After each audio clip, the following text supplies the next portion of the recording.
Mes frères et mes sœurs, Saint Augustin disait ceci. Tu nous as fait pour toi, Seigneur, et notre cœur est sans repos tant qu'il me repose en toi. Ainsi, ces paroles de Saint Augustin rejoignent l'esprit des textes bibliques proclamés en ce deuxième dimanche du temps ordinaire de l'année B, qui nous font comprendre que nous appartenons à Dieu en tout ce que nous sommes, dans tous les choix déterminants que nous devons opérer. À ce propos, le récit de vocation du jeune Samuel fait découvrir le passage très personnalisé de Dieu dans la vie d'un homme qui lui a déjà été consacré.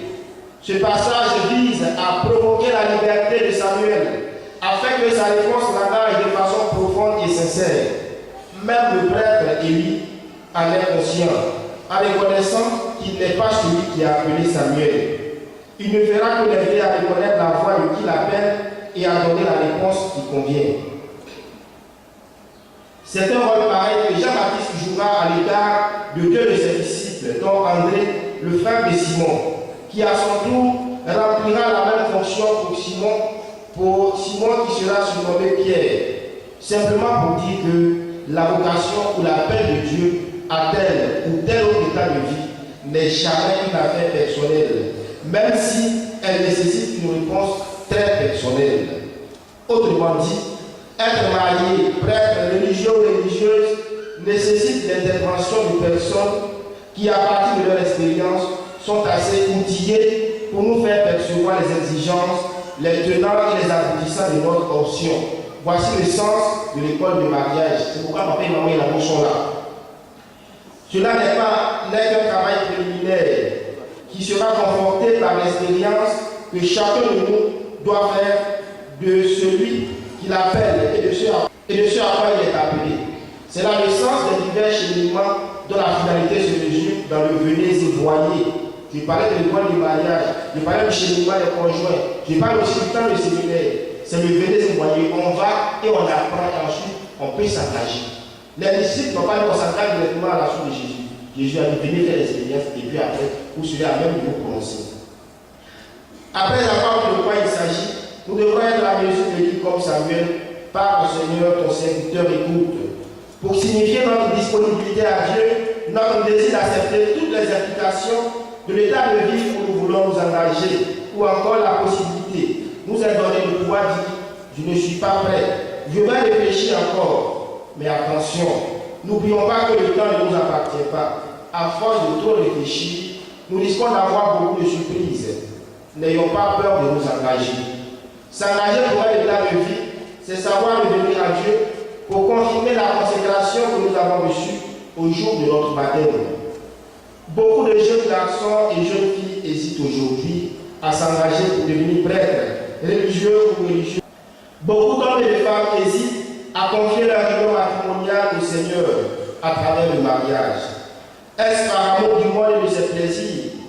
Est-ce par peur du lendemain et de ses frustrations? Permettez-moi de vous rappeler que tout engagement est une mission. Celui ou celle qui se dispose est prêt à accomplir la volonté de Dieu et reçoit toujours la présence réconfortante de ce Dieu qui intervient au moment favorable pour le délivrer de la crainte et de la peur. Encourageons donc ceux qui désirent se marier. Encourageons ceux qui désirent être prêtres religieux et religieuses.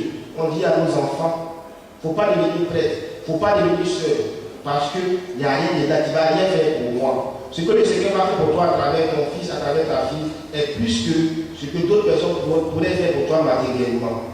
Du passage de la lettre de Paul aux Corinthiens, qui est proposé en deuxième lecture, j'aimerais tirer quelques observations.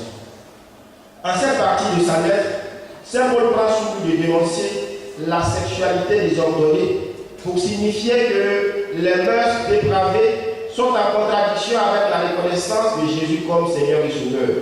Ainsi, mes frères et mes sœurs dans le Christ, notre corps est sacré. Dans le corps de chacun de nous habite l'Esprit de Dieu. Respectons donc notre corps et donnons l'occasion aux uns et aux autres de le respecter. Des comportements tels que l'adultère, la fornication, l'homosexualité, la pédophilie constituent une violation de l'intimité sacrée dont le Créateur nous a revêtus. Comment tu peux aller te déshabiller devant quelqu'un qui peut t'appeler papa? Comment tu peux aller te déshabiller devant quelqu'un qui peut t'appeler maman? Ça, c'est la débauche. Avis à ceux et celles qui livrent aussi leur corps à des pervers en échange de biens matériels ou d'argent. Le corps est sacré. Ne donnez pas à n'importe qui de découvrir votre corps. Ce serait une injure à vous-même et aussi à celui qui nous a créés. Le corps est le temple du Saint-Esprit, du Saint-Paul. C'est pourquoi il faut aussi en prendre soin, ne pas le négliger, mais le mettre en valeur. Mettez votre corps en valeur.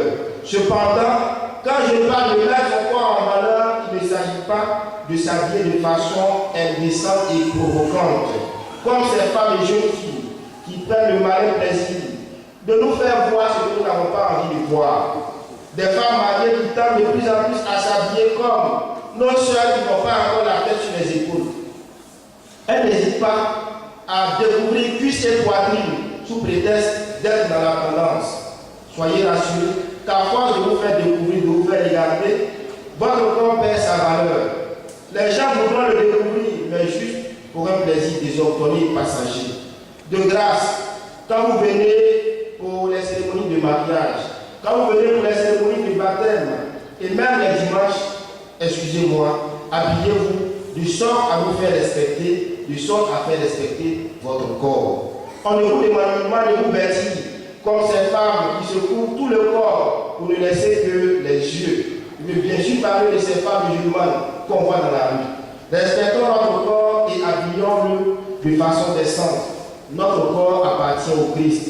Traitons-le avec dignité pour que déjà resplendisse en nous et à l'extérieur de nous les effets de la résurrection. Amen.